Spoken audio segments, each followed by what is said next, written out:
अगर कोई नौकरी में जाए और वो भी पहला नौकरी जीवन का करता है, जिसके लिए पूरी तैयारी के साथ और योजना बनाकर जाता है, पता चला कि ये ऐसा योजना है जो शुरुआत होने के दिन ही पता है कि 4 साल में समाप्त हो जाएगा, और जब 4 साल में समाप्त होगा तो नौकरी भी गई और पेंशन भी नहीं। तो ऐसे नौकरी के लिए सरकार अगर बाध्य कर रही है एक बहुत बड़े हिस्से को जो कि युवा हैं, तो उनके लिए तो ये समस्यादायक है ही। नमस्कार, न्यूज फाउंडेशन देख रहे हैं आप। मैं हूं आपके साथ धीरज सिंह। भारत सरकार द्वारा लाए गए अग्निपथ स्कीम को लेकर बिहार में पिछले 3 दिनों से लगातार बवाल मचा हुआ है। हमारे साथ है आरजेडी के राष्ट्रीय प्रवक्ता नवल किशोर यादव जी। सर, आज तीसरा दिन हो गया लगातार बिहार में बवाल मचा हुआ है, क्या कहेंगे? पहले देखिए, सबसे पहले तो ये बात कहना चाहेंगे कि जो युवा आंदोलन कर रहे हैं उनको हिंसा से बचना चाहिए, क्योंकि कोई भी आंदोलन अगर उसमें हिंसा आएगा तो कमज़ोर होगा, उसको बदनाम करने का सरकार को मौका मिलेगा।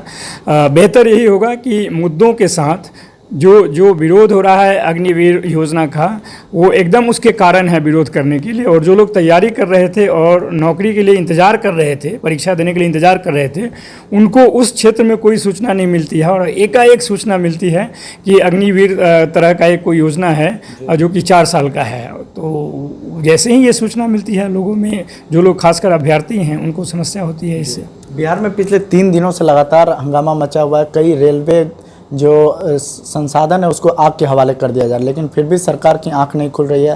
हालांकि 2 साल के लिए जो एक्सटेंशन था एज को लेकर उनको बढ़ा दिया गया, लेकिन उसके अलावा और कोई भी रिव्यू मीटिंग भी हो रही है, लेकिन कोई उस तरह का नहीं देखने को मिल रहा है। देखिए, एक्सटेंशन एक अलग चीज़ है। पहले तो योजना ही अगर बच्चों को या अभ्यर्थियों को स्वीकार नहीं है, और उसके 2 प्रमुख कारण हैं। पहला कारण ये है कि अगर कोई नौकरी में जाए और वो भी पहला नौकरी जीवन का करता है, जिसके लिए पूरी तैयारी के साथ और योजना बनाकर जाता है, पता चला कि ये ऐसा योजना है जो शुरुआत होने के दिन ही पता है कि 4 साल में समाप्त हो जाएगा, और जब 4 साल में समाप्त होगा तो नौकरी भी गई और पेंशन भी नहीं। तो ऐसे नौकरी के लिए सरकार अगर बाध्य कर रही है एक बहुत बड़े हिस्से को जो कि युवा हैं, तो उनके लिए तो ये समस्यादायक है ही।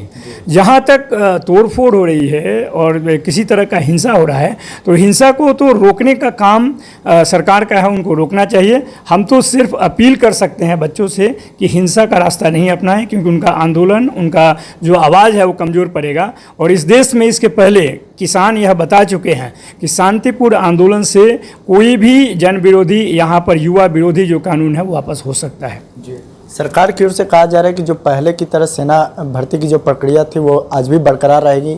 यह नए तरह का अग्निपथ है जिसमें लोगों को अग्निवीर बनाया जाएगा, उसके बाद वो अपना भविष्य संवार सकते हैं। उनका कहना है कि 4 साल के बाद लोगों के लिए अधिक से अधिक जो सेक्टर है उसमें प्राथमिकता दी जाएगी, लोगों को मौका दिए जाएंगे। फिर इसमें कहाँ गड़बड़ी? देखिए, ये तो पहले गलती करें और उसको मैनेज करने के लिए तरह तरह का आर्गूमेंट दिए जा रहे हैं। ये बात तो कोई नई नहीं है कि जो भी आर्मी से एक सर्विसमैन होते थे उनके लिए अवसर था, हर जगह जगह पे ऐसा अवसर था। लेकिन अगर आप उसमें भी देखेंगे तो बहुत बड़ा कोई उनके लिए अवसर नहीं था, और वो फिर भी उनके पास एक जीने के लिए या एक शान की ज़िंदगी जीने के लिए एक जवान के रूप में उनके पास पेंशन हुआ करती थी और वो काम कर सकते थे, और 14 साल नौकरी करके आते थे, कोई 20-20 साल नौकरी करके आते थे। उनमें आगे बढ़ने की भी संभावना थी। यहाँ पर तो आगे बढ़ने की जो संभावना है वही 75% कम है, मात्र 25% लोग आगे बढ़ पाएंगे, और वह भी जो 75% हर एक 4 साल के बाद खाली बेरोजगार होंगे, उनके लिए अब आप कहते हैं कि दूसरे जगह रिजर्वेशन रहेगा, तो ये इससे तो उनका समस्या का समाधान नहीं होने वाला है। एक बार जो इतना मुश्किल से एक ऐसे गरीब परिवार से आता है जो कि बड़ी मुश्किल से तैयारी करके नौकरी लेता है, तो नौकरी लेते ही उसको कौन पूछेगा? समाज में भी उसकी परिचय यही होगी, ये 4 साल के लिए नौकरी के लिए जा रहे हैं। और सबसे दुर्भाग्यपूर्ण ये है कि सेना में ठेके पर बहाली की जो शुरुआत की जा रही है वो भी 4 साल के लिए बिना कोई सेवा शर्त पेंशन योजना के लिए, ये बहुत ही खतरनाक है। वो जो वर्ल्ड का या बेस्ट का जो बेहतरीन सेना है उसको कमज़ोर करने का साजिश लगता है। ये एक आखिरी सवाल है कि इस योजना को लेकर बिहार में सबसे ज़्यादा असर देखने को मिल रहा है। बिहार में बीजेपी कार्यालयों को और बीजेपी नेताओं को टारगेट किया जा रहा है। आज बीजेपी के जो प्रदेश अध्यक्ष है वो सामने आकर बिहार के प्रशासन पर सवाल उठा रहे हैं। तो क्या लगता है कि नीतीश कुमार को एकदम चुप हो गए इस मामले में? देखिए, अगर भाजपा सरकार में है और वह खुद कहती है कि प्रशासन का इसमें षड्यंत्र है, तो उसको विचार करना चाहिए कि उसकी सरकार चलाने की क्षमता नहीं है, पहली बात।